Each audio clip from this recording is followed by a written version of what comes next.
Good evening ಮಕ್ಕಳೇ, ಎಲ್ರಿಗೂ ನಮಸ್ಕಾರ. ಇವತ್ತಿನ ಒಂದು ವಿದ್ಯಾಶಕ್ತಿಯ ಗಣಿತದ ಕ್ಲಾಸಿಗೆ ಸ್ವಾಗತ. ಎಲ್ರು ಹೇಗಿದ್ದೀರಾ? ಚೆನ್ನಾಗಿದ್ದೀರಾ?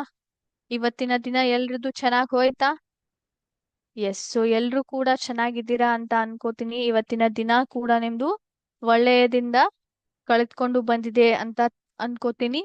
ಈಗ ಇವತ್ತಿನ ನಮ್ಮ ಕ್ಲಾಸ್ ಕಡೆ ಹೋಗೋಣ. ಕ್ಲಾಸನ್ನ ಪ್ರಾರಂಭ ಮಾಡೋಕ್ಕಿಂತ ಮುಂಚೆ ಇವತ್ತಿನ ಒಂದು ಮೋಟಿವೇಶನಲ್ ಕೋಟ್ ನ ನಾವು ನೋಡ್ಕೊಂಡ್ ಬರೋಣ ಅಂತ.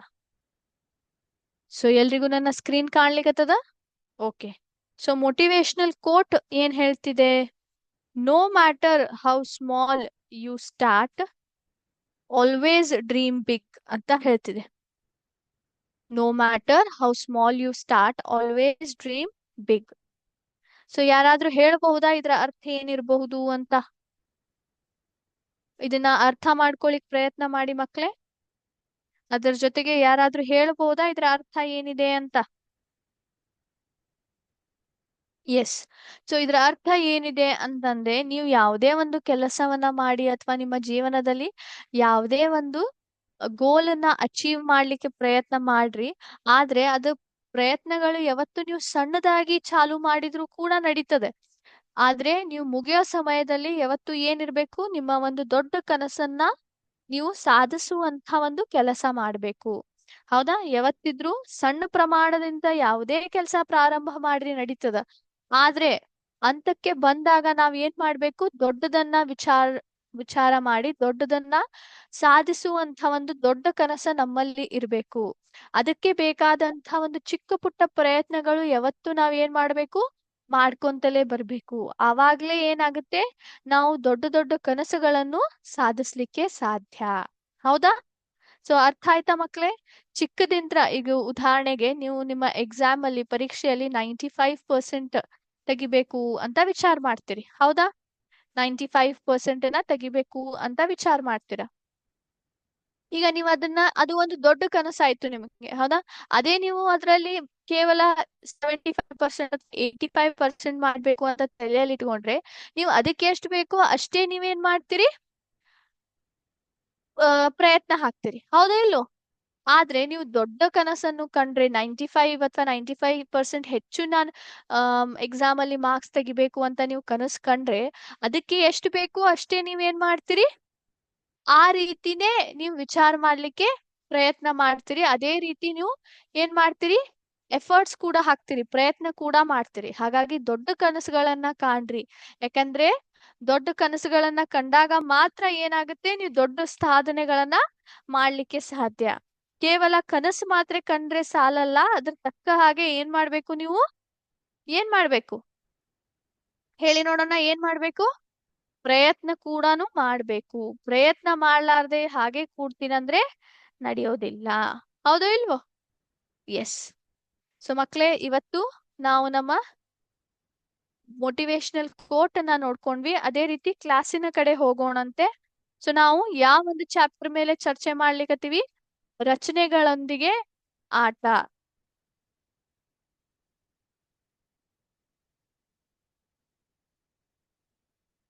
ಹೌದಾ? ರಚನೆಗಳೊಂದಿಗೆ ಆಟ. ಈ ಒಂದು ಚಾಪ್ಟರ್ ಮೇಲೆ ನಾವು ಏನ್ ಮಾಡ್ಲಿಕತ್ತಿದ್ವಿ? ಈಗಾಗ್ಲೇ ಹಲವಾರು ವಿಷಯಗಳನ್ನ ಚರ್ಚೆ ಮಾಡಿದೀವಿ. ಹೌದಾ? ವೃತ್ತದ ಆಕಾರದ ಬಗ್ಗೆ, ನಂತರ ವೃತ್ತದ ಯಾವ ರೀತಿ ಭಾಗಗಳಿರ್ತಾವೆ ನೋಡ್ಕೊಂಡ್ವಿ. ನಂತರ ಆಯತ ಮತ್ತು ಚೌಕದ ಲಕ್ಷಣಗಳನ್ನ ತಿಳ್ಕೊಂಡ್ವಿ. ಆಯತ ಮತ್ತು ಚೌಕನ್ನ ಯಾವ ರೀತಿ ಅದನ್ನ ರಚನೆ ಮಾಡ್ಬೇಕು ಅಂತ ತಿಳ್ಕೊಂಡ್ವಿ. ಹೌದಾ? ಸೊ ಇವತ್ತು ನಾವ್ ಏನು ಚರ್ಚೆ ಮಾಡ್ಲಿಕತ್ತೀವಿ? ಇವತ್ತು ನಾವ್ ಏನನ್ನ ಚರ್ಚೆ ಮಾಡ್ಲಿಕತ್ತೀವಿ ಅಂತಂದ್ರೆ, ಆಯತದಲ್ಲಿ ಇರುವಂತಹ ಒಂದು ಕರ್ಣಗಳ ಬಗ್ಗೆ ನಾವು ಚರ್ಚೆ ಮಾಡೋಣ. ಎದ್ರ ಬಗ್ಗೆ ಚರ್ಚೆ ಮಾಡ್ಲಿಕತ್ತೀವಿ? ಆಯತದಲ್ಲಿ ಇರುವಂತಹ ಒಂದು ಕರ್ಣಗಳ ಬಗ್ಗೆ ನಾವು ಇವತ್ತು ಚರ್ಚೆ ಮಾಡೋಣ. ಹೌದಾ? ಆಯತ ಮತ್ತು ಇದು ಚೌಕದಲ್ಲಿಯೂ ಕೂಡ ನಾವು ನೋಡಬಹುದು. ಆಯತ ಮತ್ತು ಚೌಕಿನ ಕರ್ಣಗಳ ಬಗ್ಗೆ ಚರ್ಚೆ ಮಾಡೋಣ. ಓಕೆ? ಎಸ್. ಸೊ ಕರ್ಣಗಳು ಅಂದ್ರೆ ಏನು? ಯಾರಾದ್ರೂ ಹೇಳ್ಬಹುದಾ ನನಗೆ? ಕರ್ಣಗಳು ಅಂದ್ರೆ ಏನು? ಈ ಒಂದು ವಿಷಯನ ನೀವು ನೋಡಿರ್ತೀರಾ, ಕೇಳಿರ್ತೀರಾ. ಹೌದಾ? ಕರ್ಣಗಳು ಅಂತ ಅಂತೀವಿ ನಾವು. ಇಂಗ್ಲಿಷ್ ನಲ್ಲಿ ಇವಕ್ಕೆ ಡೈಗ್ನಲ್ಸ್ ಅಂತ ಕರಿತೀವಿ. ಹೌದಾ? ಸೊ ಡೈಗ್ನಲ್ಸ್ ಅಂದ್ರೆ ಏನು ಅಥವಾ ಕರ್ಣಗಳು ಅಂದ್ರೆ ಏನು, ಇದು ಎಲ್ಲಿ ನಾವು ತೆಗಿತೀವಿ, ಎಲ್ಲಿ ನಾವು ಇದನ್ನ ರಚನೆ ಮಾಡ್ತೀವಿ, ಹೇಳ್ಬೋದಾ ಯಾರಾದ್ರೂ? ಎನಿಬಡಿ? ಈಗಾಗ್ಲೇ ಹಲವಾರು ಸತಿ ಕೇಳಿರ್ತೀರಿ ನೀವು, ಹೌದಾ?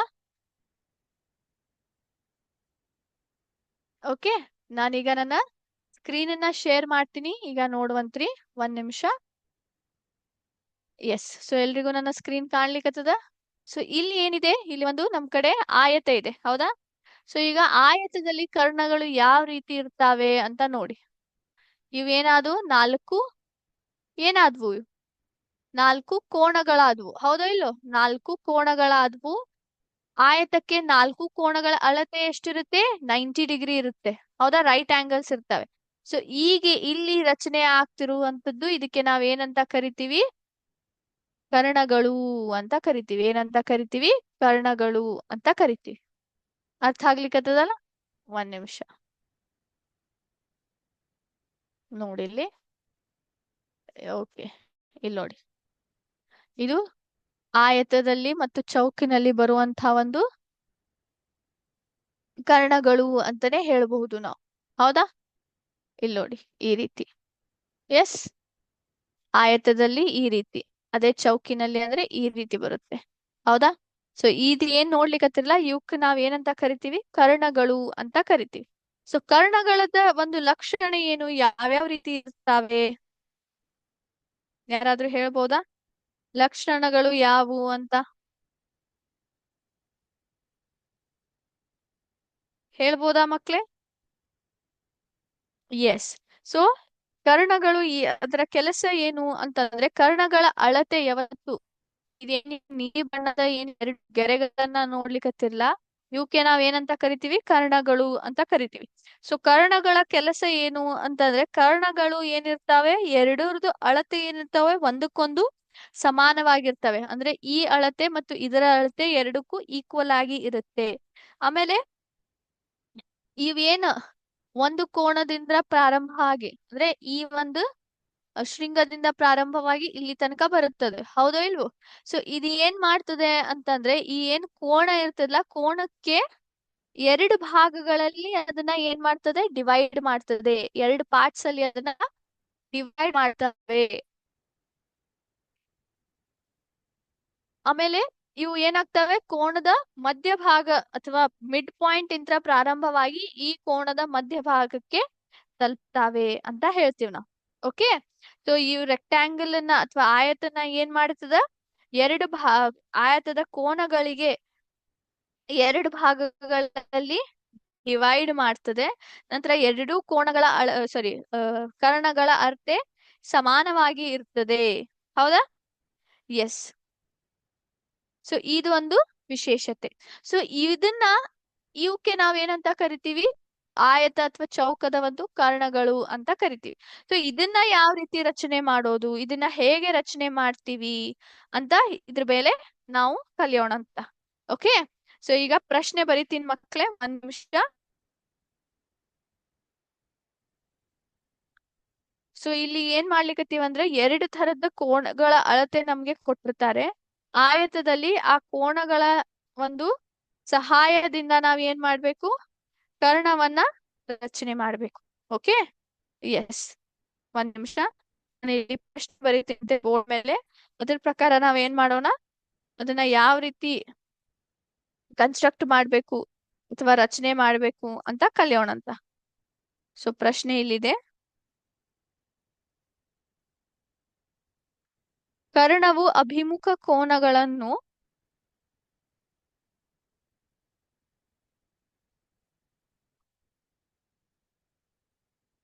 ಅಭಿಮುಖ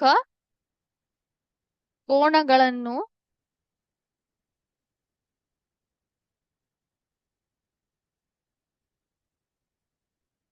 60 ಡಿಗ್ರಿ ಮತ್ತು 30 ಡಿಗ್ರಿ ಕೋನದಲ್ಲಿ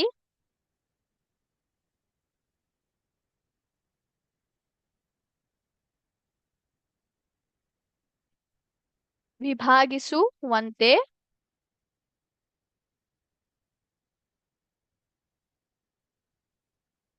ಒಂದು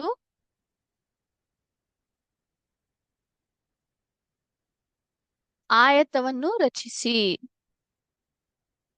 ಆಯತವನ್ನು ರಚಿಸಿ. ಸೊ ಕರ್ಣವು ಅಭಿಮುಖ ಕೋನಗಳನ್ನು 60 ಡಿಗ್ರಿ ಮತ್ತು 30 ಡಿಗ್ರಿ ಕೋನದಲ್ಲಿ ವಿಭಾಗಿಸುವಂತೆ ನಾವೇನ್ ಮಾಡ್ಬೇಕು, ಒಂದು ಆಯತವನ್ನ ರಚನೆ ಮಾಡ್ಬೇಕು. ಸರಿನಾ? ಸೊ ಈಗ ಏನ್ ಮಾಡೋಣ, ಒಂದು ರಫ್ ಡಯಾಗ್ರಾಮ್ ಅನ್ನ ತೆಗೆದುಕೊಳ್ಳೋಣ. ಸೊ ಹಾಗಾದ್ರೆ ಏನಾಗುತ್ತೆ, ನಮ್ಗೆ ಈಸಿಲಿ ಯಾವ ರೀತಿ ಕನ್ಸ್ಟ್ರಕ್ಟ್ ಮಾಡ್ಬೇಕು ಅಥವಾ ರಚನೆ ಮಾಡ್ಬೇಕಂತ ಅರ್ಥ ಆಗ್ತದೆ. ಓಕೆ. ಸೊ ಮೊದ್ಲಿಗೆ ಸೊ ಎ ಬಿ ನ ಏನ್ ಮಾಡ್ತೀನಿ, ಬೇಸ್ ಅಂತ ತಗೋತೀನಿ. ಓಕೆ. ಎರಡು ಕೋನಗಳನ್ನ ನಾವು ರಚನೆ ಮಾಡ್ಬೇಕು, 60 ಡಿಗ್ರಿ ಮತ್ತು 30 ಡಿಗ್ರಿ. ಸೊ ಆಯತದಲ್ಲಿ ಏನಾಗುತ್ತೆ, ಪ್ರತಿ ಕೋನದ ಅಳತೆ ಎಷ್ಟಿರುತ್ತೆ, 90 ಡಿಗ್ರಿ ಇರ್ತದೆ. ಹೌದಾ ಇಲ್ವಾ? ಹಾಗಾದ್ರೆ 60 ಡಿಗ್ರಿ ಪ್ಲಸ್ 30 ಡಿಗ್ರಿ ಅಂದ್ರೆ ಏನಾಯ್ತು, ಎರಡು ಕೂಡ್ಸಿ 90 ಡಿಗ್ರಿನೇ ಬರುತ್ತೆ ಅಂತ ಅರ್ಥ. ಹಾಗಾದ್ರೆ ಏಕೆ ನಾನು ಏನ್ ಮಾಡ್ತೀನಿ, ಇಲ್ಲಿ 2 ಡಿಗ್ರಿ ಒಂದಕ್ಕೆ ನಾನಿಲ್ಲಿ ರಚನೆ ಮಾಡ್ತೀನಿ. ಈ ರೀತಿ ಒಂದ್ ಕಡೆ 60 ಡಿಗ್ರಿ, ಇನ್ನೊಂದ್ ಕಡೆ 30 ಡಿಗ್ರಿನ, ಒಂದ್ ನಿಮಿಷ, 30 ಡಿಗ್ರಿ ಈ ರೀತಿ ರಚನೆ ಮಾಡ್ತೀನಿ. ಹೌದಾ?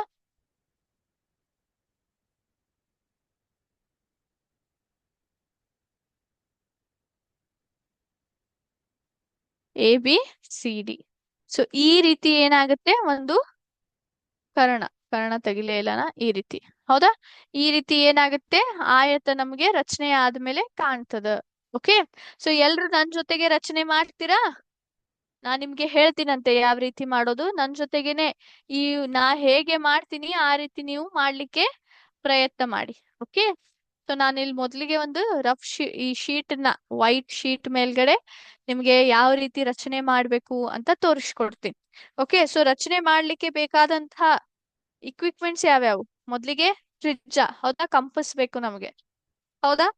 ಅದ್ ನಂತರ ಅದ್ರ ಜೊತೆಗೆ ಏನ್ ಬೇಕು, ಸ್ಕೇಲ್ ಬೇಕು. ಹೌದಾ? ಸ್ಕೇಲ್ ಬೇಕು. ನಂತರ ಪ್ರೊಟ್ರಾಕ್ಟರ್ ಬೇಕು. ಹೌದಾ? ಪ್ರೊಟ್ರಾಕ್ಟರ್ ಬೇಕು. ಸೊ ಪ್ರೊಟ್ರಾಕ್ಟರ್, ಕೋನ ಮಾಪಕ ಇಲ್ಲದೆ ನಮ್ಗೆ ಏನ್ ಮಾಡ್ಲಿಕ್ ಬರುದಿಲ್ಲ, ಕೋನಗಳ ಅಳತೆ ತಗೊಳ್ಳಿಕ್ ಬರುದಿಲ್ಲ. ಹೌದಾ? ಕೋನ ಮಾಪಕ. ಹೌದಾ? ಅದರ ಜೊತೆಗೆ ಮತ್ತೇನ್ ಬೇಕು, ಪೆನ್ಸಿಲ್ ಬೇಕು. ಹೌದಾ? ಒಂದ್ ನಿಮಿಷ. ಎಸ್. ಸೊ ಪೆನ್ಸಿಲ್, ಇವಷ್ಟು ಇನ್ಸ್ಟ್ರೂಮೆಂಟ್ಸ್ ಗಳನ್ನ ಬಳಸಿ ನಾವ್ ಏನ್ ಮಾಡ್ತೀವಿ, ನಾವು ಇದನ್ನ ರಚನೆ ಮಾಡ್ತೀವಿ. ಓಕೆ. ಸೊ ಪ್ರಾರಂಭ ಮಾಡೋಣ, ಎಲ್ರು ನನ್ ಜೊತೆಗೆ ಮಾಡ್ಬೇಕು. ಆಯ್ತಾ? ಸೊ ಮೊದಲಿಗೆ ಫಸ್ಟ್ ಸ್ಟೆಪ್ ಏನಿದೆ, ಇದನ್ನ ಸೆಟ್ ಮಾಡ್ಕೊಳ್ಳುವಂತೆ ಈ ರೀತಿ ಪೆನ್ಸಿಲ್ ಅನ್ನ ಈ ರೀತಿ ಕಂಪಸ್ ಅಲ್ಲಿ ಹಾಕೊಂಡು ಸೆಟ್ ಮಾಡ್ಕೊಳ್ಳಿ ಮಕ್ಳೇ.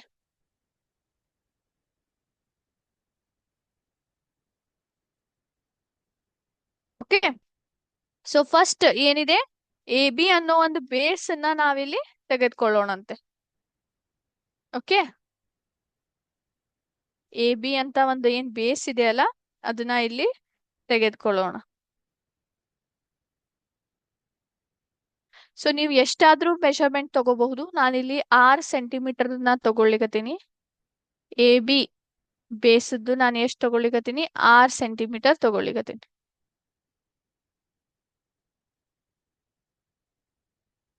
6 ಸೆಂಟಿಮೀಟರ್ ಅನ್ನ ನಾನಿಲ್ಲಿ ತೆಗೆದುಕೊಂಡಿನಿ. ಅದಾದ್ಮೇಲೆ ಏನ್ ಮಾಡ್ಬೇಕು, ಇಲ್ಲಿ ನಾವು ಬಿ ಅನ್ನೋ ಒಂದು ಪಾಯಿಂಟ್ ನ ನಾವೇನ್ ಮಾಡ್ಬೇಕು, ಇಲ್ಲಿ ಕಂಡು ಹಿಡಿಬೇಕು. ಬಿ ಅನ್ನೋ ಒಂದು ಪಾಯಿಂಟ್ ನ ನಾವು ಕಂಡು ಹಿಡಿಬೇಕು. ಸೊ ಬಿ ಅನ್ನ ಕನ್ಸ್ಟ್ರಕ್ಟ್ ಮಾಡ್ಬೇಕಂದ್ರೆ ನಮ್ಗೆ ಏನ್ ಗೊತ್ತಿದೆ ಹೇಳಿ ಮಕ್ಳೇ, ನಮ್ಗೆ ಸಾರಿ ಏನಂದ್ ಗೊತ್ತಿದೆ ಅಂದ್ರೆ, ಪ್ರತಿ ಕೋಣದ ಮಾಪ, ಒಂದು ಆಯತದಲ್ಲಿ ಪ್ರತಿ ಕೋಣದ ಮಾಪ ಎಷ್ಟಿರುತ್ತೆ, 90 ಡಿಗ್ರಿ ಇರುತ್ತೆ. ಸೊ ಇಲ್ಲಿ ಇದನ್ನ ಕೋಣ ಮಾಪಕವನ್ನ ಇಟ್ಕೊಂಡು ನಾನು ಏನ್ ಮಾಡ್ತೀನಿ, ಇಲ್ಲಿ 90 ಡಿಗ್ರಿನ ಮಾರ್ಕ್ ಮಾಡ್ತೀನಿ. ಈ ರೀತಿ 90 ಡಿಗ್ರಿನ ಮಾರ್ಕ್ ಮಾಡದೆ ಅದನ್ನ ಈಗ ಏನ್ ಮಾಡ್ತೀನಿ,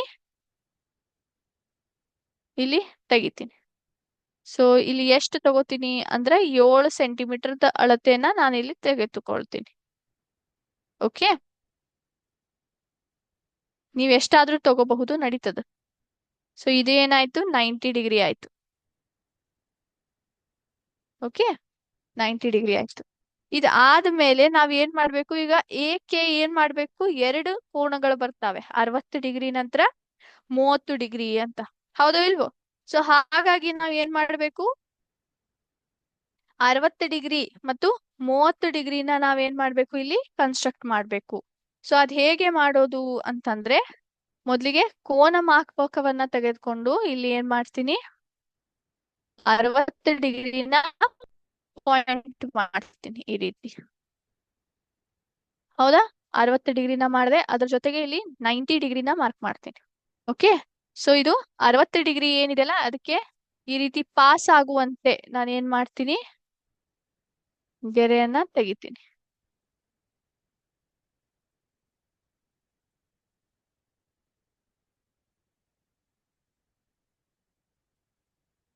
ಈ ರೀತಿ. ಓಕೆ. ಸೊ ಇದು ಆದ್ಮೇಲೆ ಎ ಪಾಯಿಂಟ್ಗೆ ಹತ್ಕೊಂಡು ಇಲ್ಲಿ ಏನ್ ಮಾಡ್ತೀನಿ, ಇಲ್ಲಿ ಒಂದು ತೆಗದೆ. ಹೌದಾ? ಸೊ ಇದನ್ನ ಏನ್ ಮಾಡ್ತೀನಿ, ಇದನ್ನ ಚೂರು ಎಕ್ಸ್ಪಾಂಡ್ ಮಾಡ್ತೀನಿ ಈ ರೀತಿ. ಹೌದಾ? ಇದನ್ನ ಏನ್ ಮಾಡ್ತೀನಿ, ಇಲ್ಲಿ ಕೂಡಿಸ್ಬೇಕಲ್ಲ.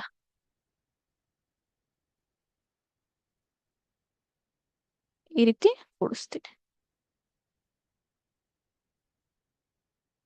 ಸೊ ಇದೇನಾಯ್ತು, 60 ಡಿಗ್ರಿ ಆಯ್ತು.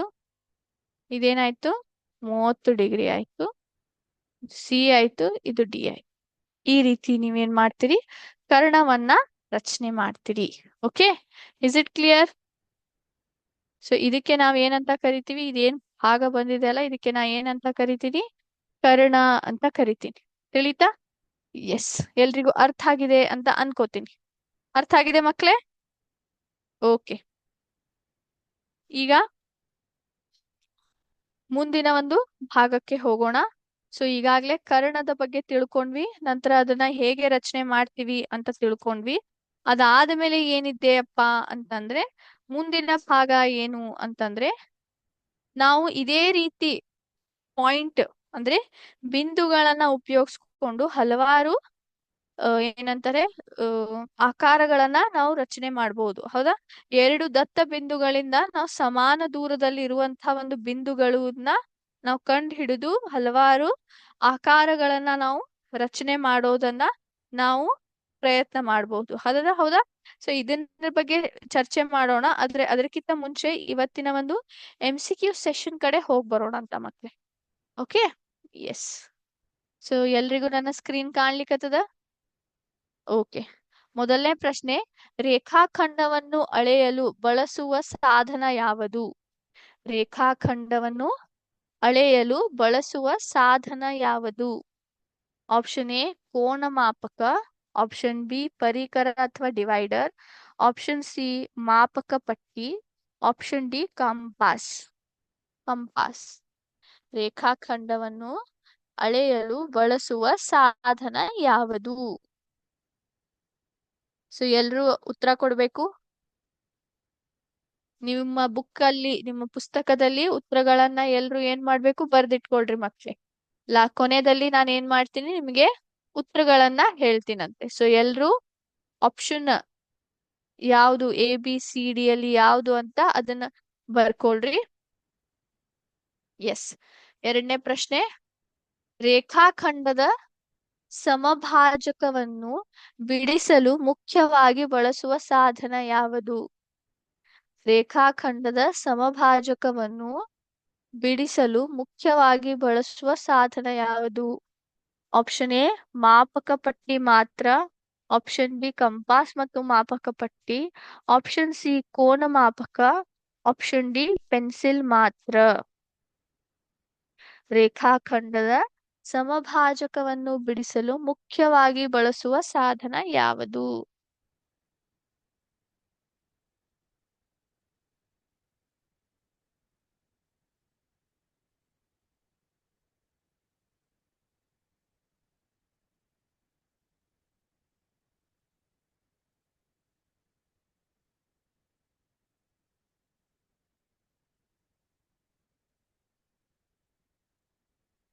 ಮೂರನೇ ಪ್ರಶ್ನೆ, ಒಂದ್ ನಿಮಿಷ. ಒಂದು ರೇಖಾಖಂಡವನ್ನು ಎರಡು ಸಮಭಾಗಗಳಾಗಿ ವಿಭಜಿಸುವ ರೇಖೆಯನ್ನು ಏನು ಕರೆಯುತ್ತಾರೆ? ಒಂದು ರೇಖಾಖಂಡವನ್ನು ಎರಡು ಸಮಭಾಗಗಳಾಗಿ ವಿಭಜಿಸುವ ರೇಖೆಯನ್ನು ಏನು ಅಂತ ಕರೆಯುತ್ತಾರೆ? ಆಪ್ಷನ್ ಎ ಲಂಬ ರೇಖೆ, ಆಪ್ಷನ್ ಬಿ ಸಮಾಂತರ ರೇಖೆ, ಆಪ್ಷನ್ ಸಿ ಸಮಭಾಜಕ, ಆಪ್ಷನ್ ಡಿ ವ್ಯಾಸ.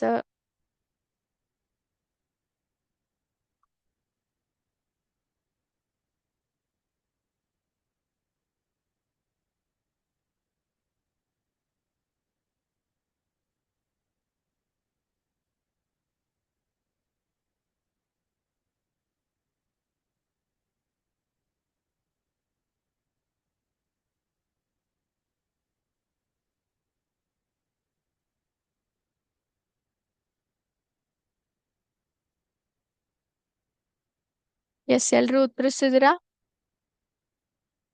ನಾಲ್ಕನೇ ಪ್ರಶ್ನೆ, 90 ಡಿಗ್ರಿ ಕೋನವನ್ನು ಏನೆಂದು ಕರೆಯುತ್ತಾರೆ? ತೀಕ್ಷ್ಣ ಕೋನ, ಬಿ ಸಮಕೋನ, ಸಿ ವಿಶಾಲ ಕೋನ, ಡಿ ಪ್ರತಿಕೋನ. 90 ಡಿಗ್ರಿ ಕೋನವನ್ನು ಏನೆಂದು ಕರೆಯುತ್ತಾರೆ?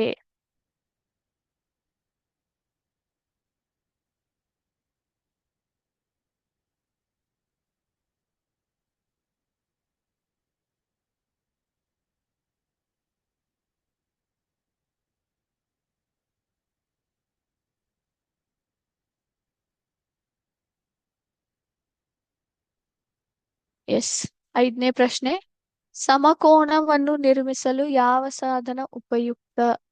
ಸಮಕೋನವನ್ನು ನಿರ್ಮಿಸಲು ಯಾವ ಸಾಧನ ಉಪಯುಕ್ತ?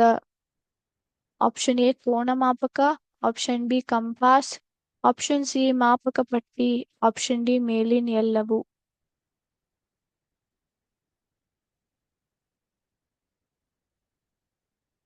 ಎಲ್ರು ನಿಮ್ಮ ಪುಸ್ತಕದಲ್ಲಿ ಉತ್ತರಗಳನ್ನ ಬರಿಬೇಕು ಮಕ್ಕಳೇ. ಆರನೇ ಪ್ರಶ್ನೆ, 180 ಡಿಗ್ರಿ ಕೋನವನ್ನು ಏನೆಂದು ಕರೆಯುತ್ತಾರೆ? ಆಪ್ಷನ್ ಎ ಸಮಕೋನ, ಆಪ್ಷನ್ ಬಿ ಸರಳ ಕೋನ, ಆಪ್ಷನ್ ಸಿ ತೀಕ್ಷ್ಣ ಕೋನ, ಆಪ್ಷನ್ ಡಿ ವಿಶಾಲ ಕೋನ.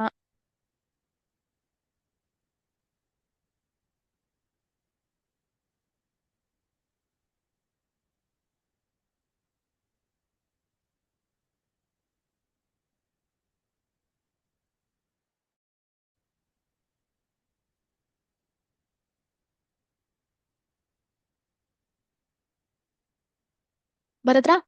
ಎಸ್. ಏಳನೇ ಪ್ರಶ್ನೆ, 1 ನಿಮಿಷ. ಒಂದು ಬಿಂದುವಿನಿಂದ ರೇಖೆಗೆ ಲಂಬ ರೇಖೆ ಬಿಡಿಸಲು ಯಾವುದು ಅಗತ್ಯ? ಒಂದು ಬಿಂದುವಿನಿಂದ ರೇಖೆಗೆ ಲಂಬ ರೇಖೆ ಬಿಡಿಸಲು ಯಾವುದು ಅಗತ್ಯ? Option A compass, option B ಮಾಪಕ ಪಟ್ಟಿ, ಆಪ್ಷನ್ ಸಿ ಕೋನ ಮಾಪಕ, ಆಪ್ಷನ್ ಡಿ ಮೇಲಿನ ಎಲ್ಲವು. ಮೇಲಿನ ಎಲ್ಲವು.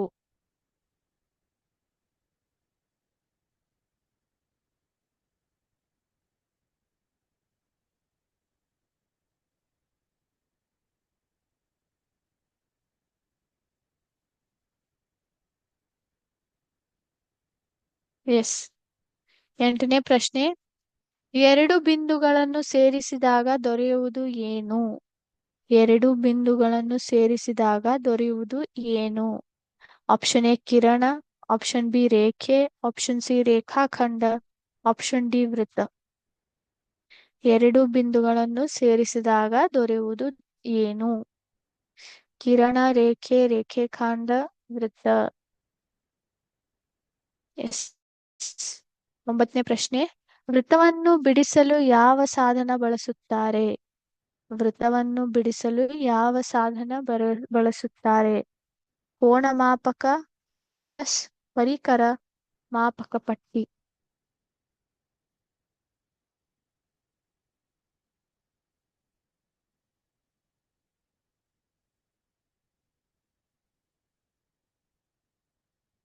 ಕೊನೆಯ ಪ್ರಶ್ನೆ, 10ನೇ ಪ್ರಶ್ನೆ,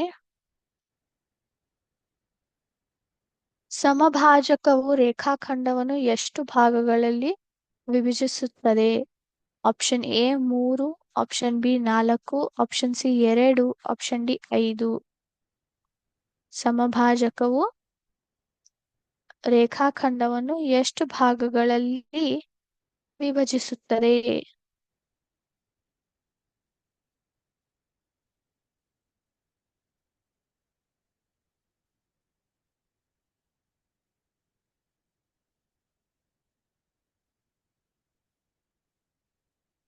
ಎಸ್, ಎಲ್ರು ಬರದ್ರಾ ಮಕ್ಳೇ? ಸೊ ಈಗ ನಿಮ್ಗೆ ಕೀ ಆನ್ಸರ್ಸ್ ಅಥವಾ ಇದರ ಒಂದು ಉತ್ತರಗಳನ್ನ ಹೇಳ್ತೀನಿ. ಸೊ ಎಲ್ರು ದಯವಿಟ್ಟು ನಿಮ್ಮ ಆನ್ಸರ್ಸ್ ಅನ್ನ ಚೆಕ್ ಮಾಡ್ಕೋಬೇಕು. ಓಕೆ, ಸೊ ಎಲ್ರು ತಯಾರಿದ್ದೀರಾ ಅಂತ ಅನ್ಕೋತೀನಿ. ಓಕೆ, ನನ್ನ ಸ್ಕ್ರೀನನ್ನ ಶೇರ್ ಮಾಡ್ತೀನಿ ಮಕ್ಳೇ. ನಿಮ್ಮ ಉತ್ತರಗಳನ್ನ ಎಲ್ರು ಚೆಕ್ ಮಾಡ್ಕೊಳ್ಳಿ. ಸೊ ಮೊದಲ ಪ್ರಶ್ನೆ ಉತ್ತರ option C. Option C correct ಆದಂತ ಉತ್ತರ. ಎರಡನೇ ಪ್ರಶ್ನೆಗೆ ಬಿ ಆಪ್ಷನ್ ಉತ್ತರ. ಮೂರನೇ ಪ್ರಶ್ನೆಗೆ ಸಿ ಆಪ್ಷನ್. ನಾಲ್ಕನೇ ಪ್ರಶ್ನೆಗೆ ಬಿ. ಐದನೇ ಪ್ರಶ್ನೆಗೆ ಡಿ. ಆರನೇ ಪ್ರಶ್ನೆಗೆ ಬಿ ಆಪ್ಷನ್. ಏಳನೇ ಪ್ರಶ್ನೆಗೆ ಡಿ. ಎಂಟನೇ ಪ್ರಶ್ನೆಗೆ ಸಿ. ಒಂಬತ್ತನೇ ಪ್ರಶ್ನೆಗೆ ಬಿ. ನಂತರ ಕೊನೆಯ ಪ್ರಶ್ನೆ 10ನೇ ಪ್ರಶ್ನೆಗೆ ಸಿ ಕರೆಕ್ಟ್ ಆದಂತ ಉತ್ತರ. ಆಪ್ಷನ್ ಸಿ ಕರೆಕ್ಟ್ ಆದಂತ ಉತ್ತರ. ಸೊ ಎಲ್ರು ನಿಮ್ಮ ಆನ್ಸರ್ಸ್ ಅನ್ನ ಚೆಕ್ ಮಾಡ್ಕೊಂಡಿದ್ದೀರಾ ಅಂತ ಅನ್ಕೋತೀನಿ. ಓಕೆ, ಈಗಾಗ್ಲೇ ನಮ್ಮ ಸಮಯ ಒಂದು ಮುಗಿಲಿಕ್ಕೆ ಬಂತು ಮಕ್ಕಳೇ. ಹಾಗಾಗಿ ಇವತ್ತಿನ ಕ್ಲಾಸ್ ಇಲ್ಲಿಗೆ ನಿಲ್ಲಿಸ್ತಾ ಇದ್ದೀನಿ. ಮುಂದಿನ ಕ್ಲಾಸಲ್ಲಿ ಮತ್ತೆ ಈ ಒಂದು ವಿಷಯವನ್ನ ಚರ್ಚೆ ಮಾಡೋಣ. ಅದ್ರ ಬಗ್ಗೆ ಹೆಚ್ಚು ತಿಳ್ಕೊಳ್ಳಿಕ್ಕೆ ಪ್ರಯತ್ನ ಮಾಡೋಣ. ಅಲ್ಲಿ ತನಕ ಇವತ್ತಿನ ಕ್ಲಾಸ್ ಇಲ್ಲಿಗೆ ಮುಗಿಸ್ತೀನಿ. ಥ್ಯಾಂಕ್ ಯು ಮಕ್ಕಳೇ. ಜೈ ಹಿಂದ್, ಜೈ ವಿದ್ಯಾಶಕ್ತಿ. Thank you sir.